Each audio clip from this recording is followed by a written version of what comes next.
Welcome to our fourth and final video in Unit 2, our discussion of acid-base chemistry and acidity. In this video, we'll start by looking at three different alcohol functional groups. So we've got methanol, cyclohexanol, and 2-chloroethanol. So what I want to do is point out that the pKa values for the red hydrogens, or the hydrogens in the OH groups that make up the alcohols, those are all pretty similar. 15.5 for methanol's alcohol H, 16 for cyclohexanol, and 14.3 for chloroethanol's hydrogen. So what we can see here is that it looks like alcohols tend to have fairly similar pKa values, even if we introduce things like inductive acceptors. Yes, this chlorine will acidify this red hydrogen a little bit relative to the case where the chlorine wasn't there, but those effects tend not to be so large that we get these radical changes in pKa values. So we could say something like alcohols have similar pKa values to each other.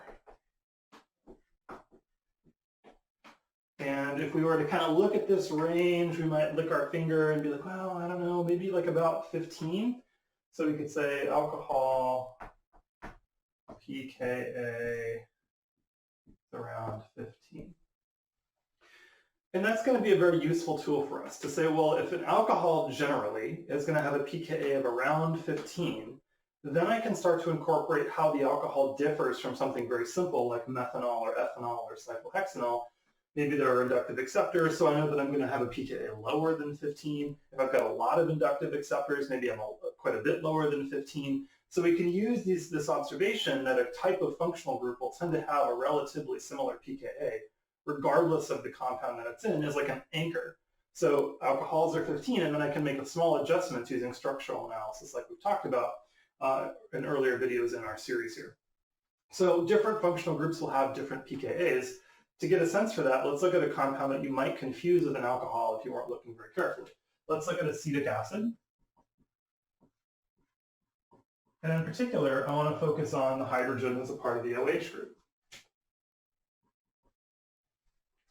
So to an untrained eye, you might see OH, and following this kind of logic, you might say the pKa for this compound would be about 15.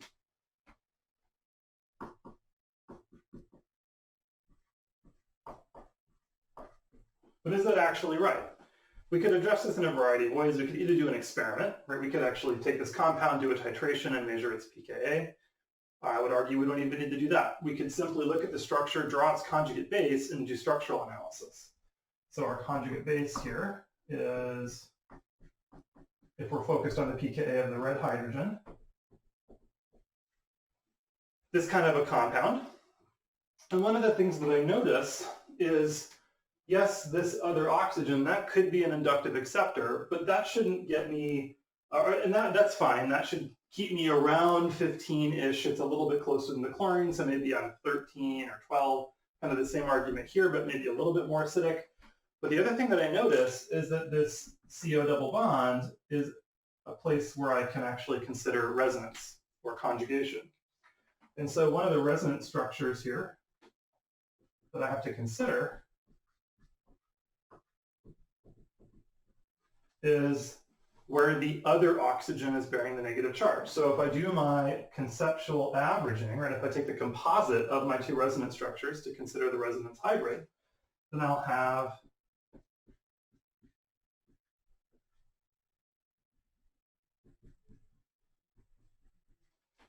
a compound that has two half negative charges on two different oxygen atoms.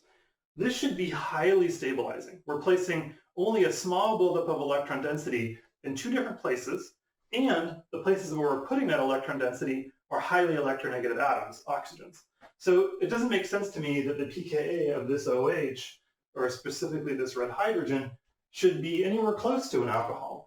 None of these alcohols have conjugation in them at all. There's no conjugation stabilization of their conjugate bases. But here I do have that, and like we saw in the previous video, this conjugation effect or resonance effect tends to be pretty dramatic in how it influences acidity. So we really would need to reject this idea that our pKa is around 15. The pKa of this compound is actually about 4.7. Okay, so that makes sense on the basis of our structural analysis. It should also make sense on our basis of understanding functional group types or names. This is not an alcohol. It's a carboxylic acid.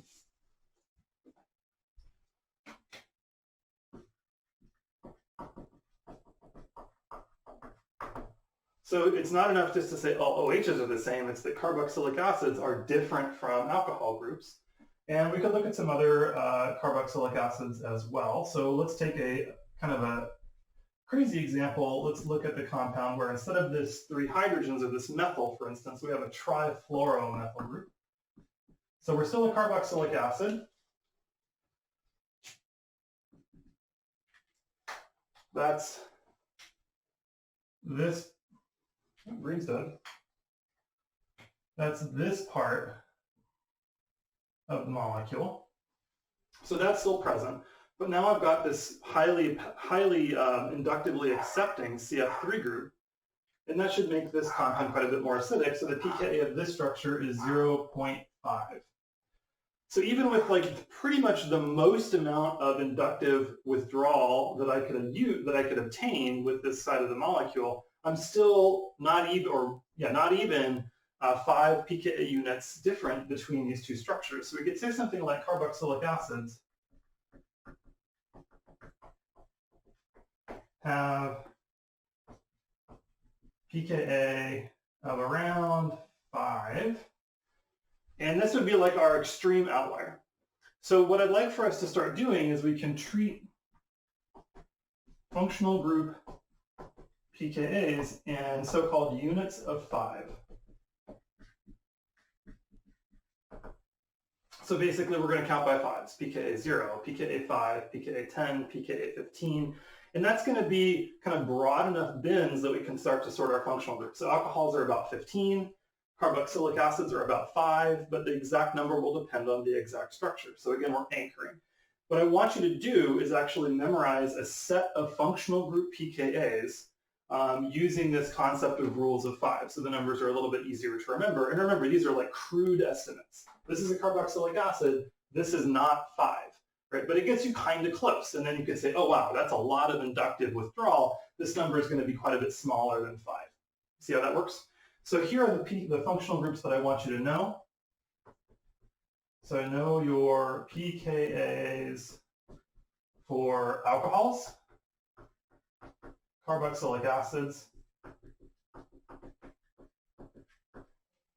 I want you to know this for ammonium ions, amines, and what I'm going to call simple hydrocarbons, so things like methane or ethane or propane.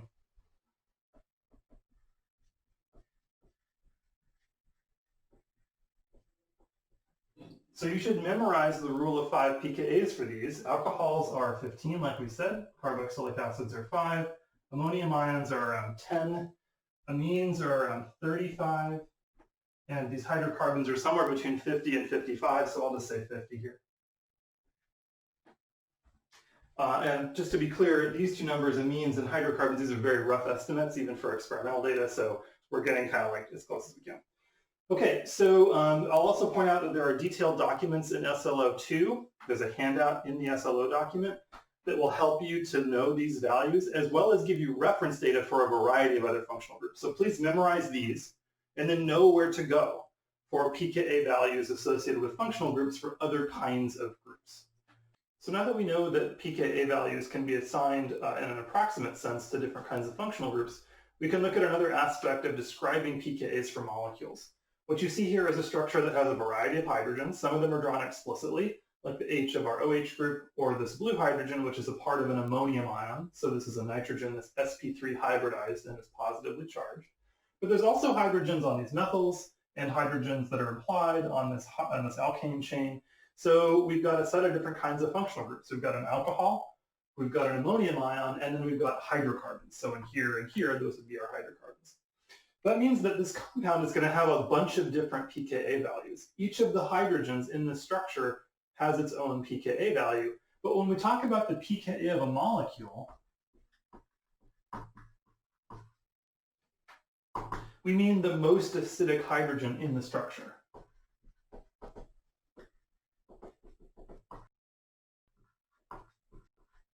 Because if we were to react this compound with a base, the base is going to probably choose the hydrogen that's most accessible, essentially, or the hydrogen that is easiest to remove.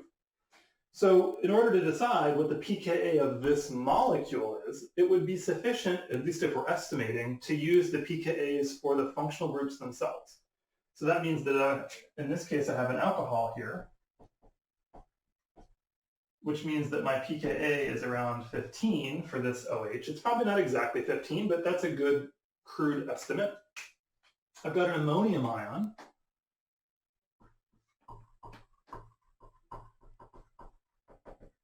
which has a pKa of around 10, again, crude estimate, but that's going to be reasonably good. And then for my hydrocarbons, for instance, maybe this hydrogen here, we're talking about something around 50 broadly. The hydrogens on these methyls are probably a little bit more acidic than that, but not by much. So really, it looks to me like in this structure, the proton that is the most acidic is very likely to be this blue one. And so we could say the pKa of this compound, even though it contains 3 different kinds of functional groups, is going to be around 10, approximately 10. So one skill that you will want to develop, especially since it's going to be important for us to predict the structures of products of acid-base reactions, is to know which hydrogen in a structure is the most acidic. Because that means that if you're looking at an acid-base reaction, you know which hydrogen will be removed by the base. So generally, I would encourage you to use these pKa values to do this, and that's part of the reason why having some memorized is helpful. I've given you pKa values to memorize for functional groups that you're likely to see a lot this semester. So let's do a practice problem where we do the same type of assessment. Let's do a similar analysis for this structure. So we're trying to decide which hydrogen in this compound will be removed by a base. Or stated another way, which hydrogen in this compound is the most acidic. To do this, we're going to assign approximate or rule of 5 pKa's to hydrogens based on functional group types. So what I'd like for you to do is actually get out that handout from SLO2 where you can see all of your reference data, and you're going to match up the functional groups with what you see in the structure and assign pKa's to different kinds of hydrogens. So this could take you a few minutes. Pause your video and assign all your pKa's to functional groups. Hopefully you've had a chance to go through the handout in SLO2 to help you work through this problem. I'm just going to work the structure from right to left. It's important to be systematic, and I'm going to look for functional groups first. So I see a carboxylic acid here, oxygen double bonded to carbon, carbon single bonded to oxygen, and then oxygen single bonded to hydrogen. So this H is from a carboxylic acid. And we know that a pKa for this H will be around 5 plus or minus. So pKa approximately equal to 5. That's our rule of 5 counting. It's not that it's actually 5, that's our estimate. So the next proton that I'll notice is implied. It's actually the hydrogens that are on the benzene ring. So I'm just going to draw one of them. Even though these 2 hydrogens are the same and these 2 hydrogens are the same, or are the same, but these are not the same, we're going to treat all of the hydrogens on the benzene ring as somewhat similar. That's the beauty of using these functional groups as a simplifying tool. So I know that the hydrogen for an aromatic ring, so an aromatic H, is going to be around 45. So quite a bit less acidic than the hydrogen on the carboxylic acid. I've also got hydrogens here. So those are going to be, you could treat these in a variety of ways. You could treat them as hydrocarbons, in which case your pKa would be around 50. You could be a little bit more accurate and say that these are what are called benzylic hydrogens. So hydrogens on a carbon directly attached to an aromatic ring that will acidify them a little bit, pKa 45. And then obviously there's going to be a powerful inductive effect because of this positively charged nitrogen. I'm going to go ahead and treat these like hydrocarbons just because I think that it reinforces the number that I want you to memorize for hydrocarbons generally, even though this is likely to be a little bit more acidic than 50. And then finally, we can see the hydrogens on our ammonium ion. So all 3 of these H's, only one of them would be removed at a time by a base. So we'll just think about, even though all 3 H's are equivalent to each other, only one of them would be relevant for actual acid-base chemistry. Here's our ammonium ion. pKa is around 10. So we can see that we've got two functional groups, hydrocarbon and these protons on aromatic rings, that are very, very weakly acidic, right? Almost not acidic.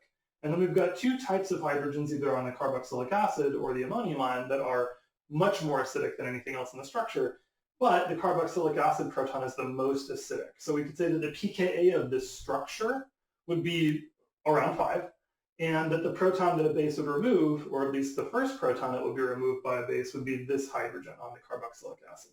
So you see how that works. Sometimes there's things that are a little bit ambiguous, like these protons. That's okay. The idea is to do your best. You'll typically find that like 1 or 2 functional groups are a lot more acidic than anything else. So we'll work one more practice problem doing the same type of skill. And let's look at a similar, in some ways, structure. So we've got something like this. Again, what I'd like for you to do is use that handout to help you with the pKa values. 2 of the functional groups in here are ones you should memorize, which is also good practice. Pause your video. Which hydrogen in this structure is most acidic?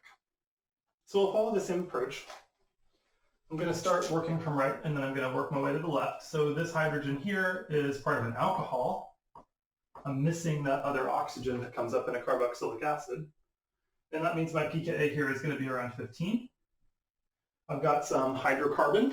So both the CH2 here, CH2 here, CH2 here, and CH3. These are all, we're all going to treat as hydrocarbon, even though each individual CH2 and CH3 will have slightly different pKa values.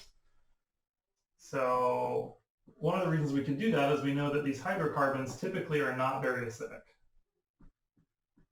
And we've already identified something with a pKa of 15, so I can be a little bit less precise in thinking through possible pKa values for these CHs.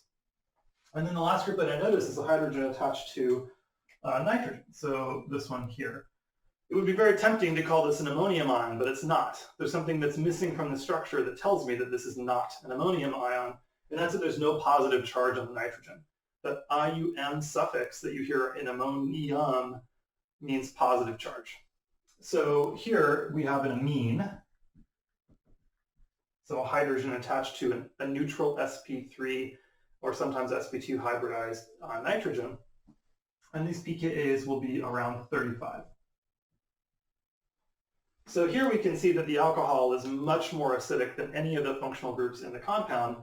We can say that the pKa for this structure is going to be around 15, and that the proton that we would most likely remove with a base would be the alcohol proton. So you can see how this works. The key here is to be systematic. And then as you work with the data in SLO2 and the values that you should memorize, you'll find that this speeds up pretty dramatically, because you'll start to notice, oh, I've seen this functional group before, and you'll end up memorizing more numbers than you even intended to, which is just fine. It actually speeds up your ability to use pKa's, which we'll be doing pretty extensively throughout the rest of the semester. So in the next unit of the class, we'll actually look at some acid-base equilibria and make some both qualitative and quantitative predictions about their positions. We've built up to the point where we can now start to assess acid-base reactions in their total.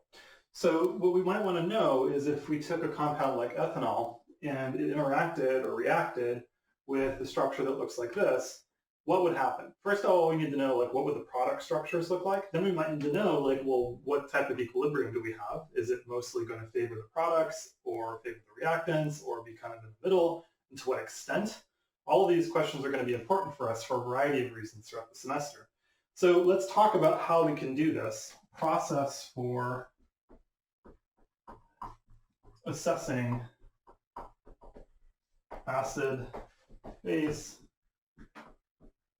equilibria.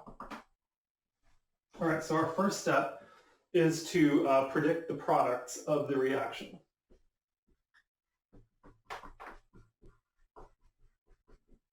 So we might say predict the conjugates, right? And to do this, it's going to be helpful for us to assign the roles of acid and base to the reactants.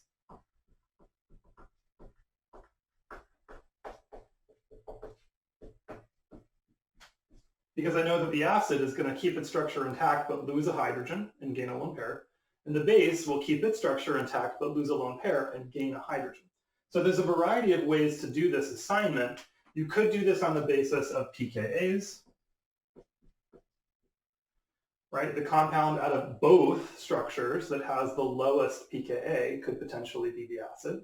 You could also do that on the basis of charge buildup, for instance, like are there places where there's very large levels of electron density, those electrons are likely to be unstable, in which case you might expect the compound to function like a base. Trading a lone pair for a bond will actually relieve some of that electron buildup. That would also work, so we could look at structure. Depending on the data you have, and depending on the reference data available, you might use one option or the other. I would encourage you to be able to use both. So in this example, we'll actually do both. If I look at like all of these structures, and I want to know which of these compounds is the base, sorry, I need to draw some more lone pairs in. What I need to look for is the least stable pair of electrons in both molecules. So like really all the electrons in bonds are probably good because I have lone pairs. Lone pairs are almost always going to be less stable than electrons in bonds. These lone pairs are on a neutral oxygen, so they're on a highly electronegative element. That's probably pretty good. We're not building up an excess of electron density, so that's the neutral part, so that's also good. These lone pairs are probably pretty stable. If I look at this structure, I've got a buildup of electron density on oxygen here. So that's possible as a place where we could think about basicity. And that would make this compound the base. Now, that's like a hypothesis. This structure is the base. Let's confirm it. So let's look at pKa data. So I know that hydrocarbons here, pKa of around 50. I know that this hydrogen here has a pKa of around 15 because this is part of an alcohol. And then I look at the other structure. So no protons in this region here, and then I've got hydrogens on the aromatic ring, so that's a pKa of around 45. So I'll just draw one of the H's. All right, so pKa 45. So that means that this structure here has the most acidic proton and is therefore most likely to function as an acid to donate that proton. And this structure here, it seems to have the most unstable set of electrons and therefore is most likely to function as the base. Good. Both of my modes of assessment are supporting each other. That's ideal. So this would be my acid. This would be my base. So once we've done this assignment of roles, the next thing that we'll do is decide which proton is transferred.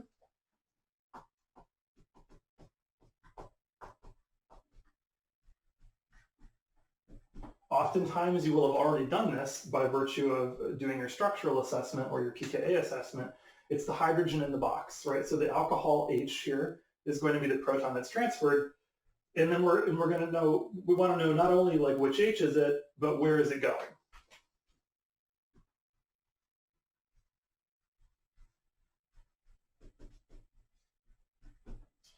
So that's the part where we decided, well, where are the electrons least stable? Probably this oxygen where the negative charge is. So what's left for me to do is to actually draw the structures that conform to that kind of structural change. So I could also use mechanistic arrows to work this out. We can use the electrons in this oxygen that's overloaded to take the hydrogen, and the electrons in the OH bond are going to end up having to go to the other oxygen here as part of the alcohol. So I know that the acid is gaining electrons and losing the H, and we know that the base is losing electrons and gaining the H. All I have to do now is draw the structures. So most of these things won't change. I'll have 3 lone pairs on this oxygen, and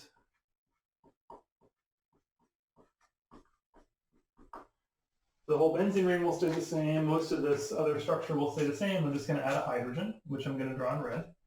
So boxed in red, drawn in red, same H being transferred. Let's put some lone pairs in. This oxygen has lost a lone pair because it's formed that new bond. So I've done the first step here. I've now predicted the products. So this is going to be my conjugate base, and this is going to be my conjugate acid. I know that for a variety of reasons.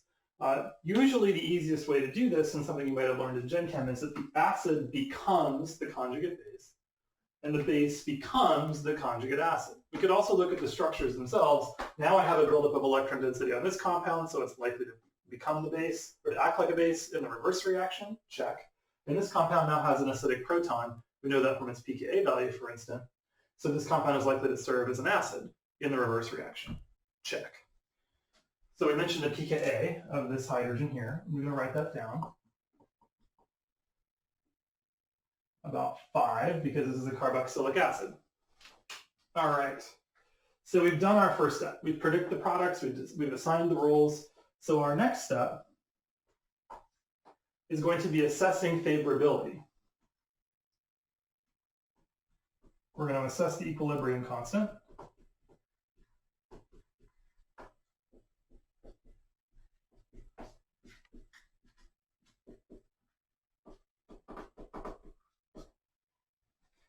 So I can do this qualitatively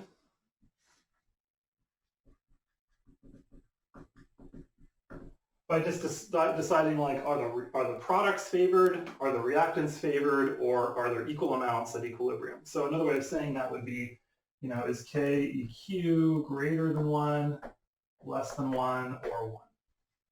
I'm sorry, equal to 1. So there's a couple of ways we can do this. In a qualitative sense, you have options. The easiest thing to do, if you know pKa values for the acid and the conjugate acid, is just to see, well, which side has the stronger acid. So one idea is compare pKa's of acid and conjugate acid. We know that, generally speaking, acid-base equilibria are going to try to produce the weakest acid possible. Weaker acid is preferred.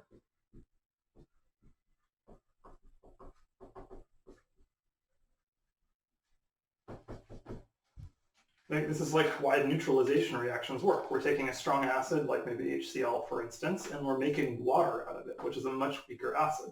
Same idea here, where I've got an acid with a pKa of 15 and a conjugate acid with a pKa of 5. And we know that, well, 15 corresponds to a weaker acid. So if that means that the side with the acid is favored, and the side with the conjugate acid is unfavored. So in this particular example, we know that this equilibrium actually lies to the left. We could also say that the KEQ will be less than 1 because the reactants are favored. So that's one way to do this. If we know the pKa's or we can use our rules of 5, that's usually enough to actually make a prediction that's qualitative. You can also do this quantitatively.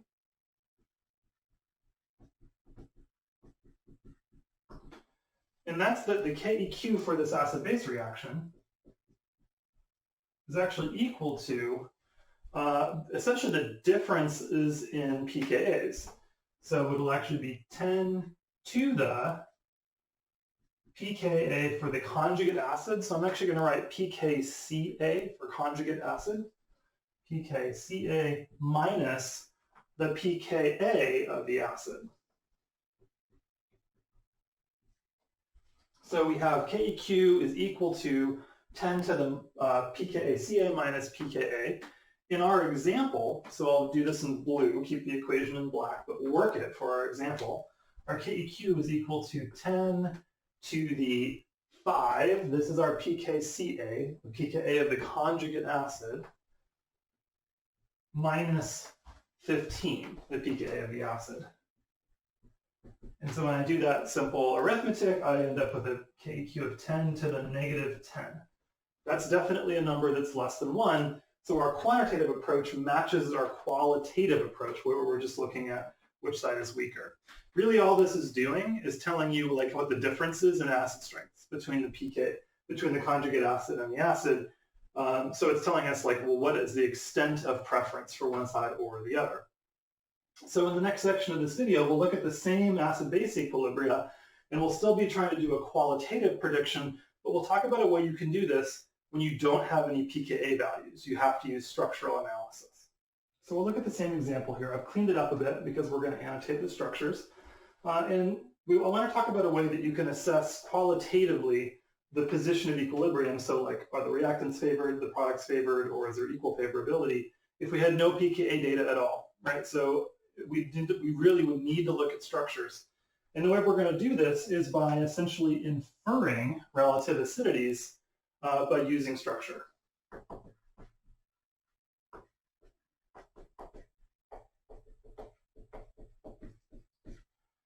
So think back to an earlier video when we talked about why different compounds have different acid strengths or different acidities. And we ended up looking at the structures of conjugate bases to do this. We talked about how the acid doing that role is essentially trying to achieve becoming the conjugate base. And to the degree that that's like a good thing, because the conjugate base is stabilized, the compound is going to be more willing to perform the role of an acid. Well, that same thing is going to be true here. But now we're going to consider the two possible reactions, forward and reverse. So if I want to know, like, how strong is this acid relative to this conjugate acid, what I actually need to do structurally is compare the stability of the conjugate base to the base. So we're going to compare stabilities of base and conjugate base. And I can use all of the structural tools that I've used before. I can use things like electronegativity. I can use things like atomic radius. I can use things like induction. And I can use things like conjugation or resonance.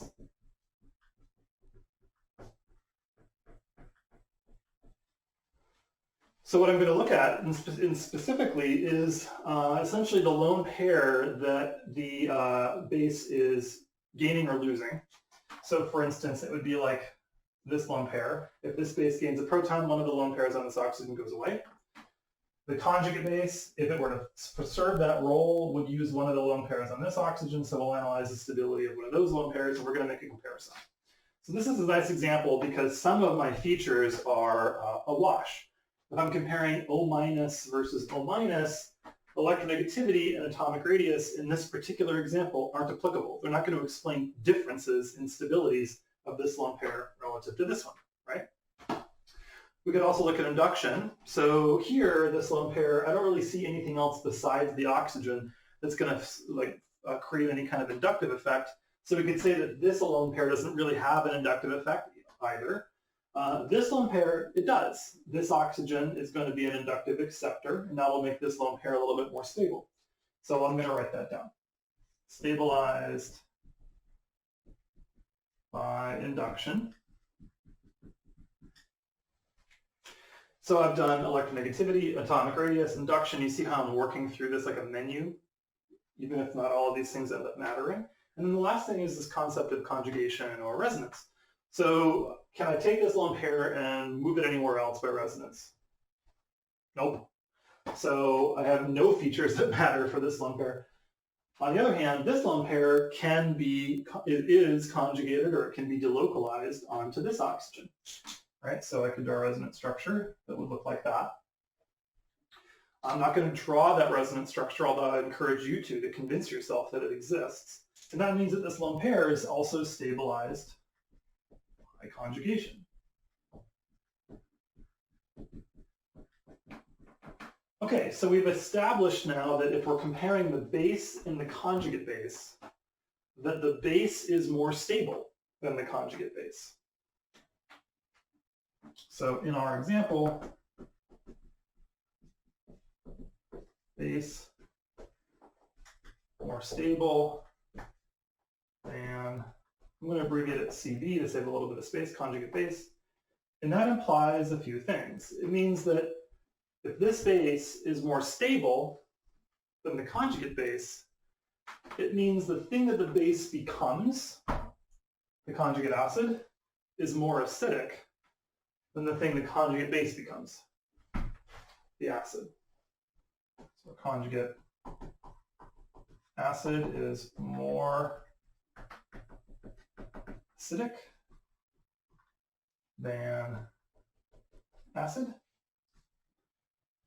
And that means that the conjugate acid, or the side of the equilibrium with the conjugate acid, is unfavored.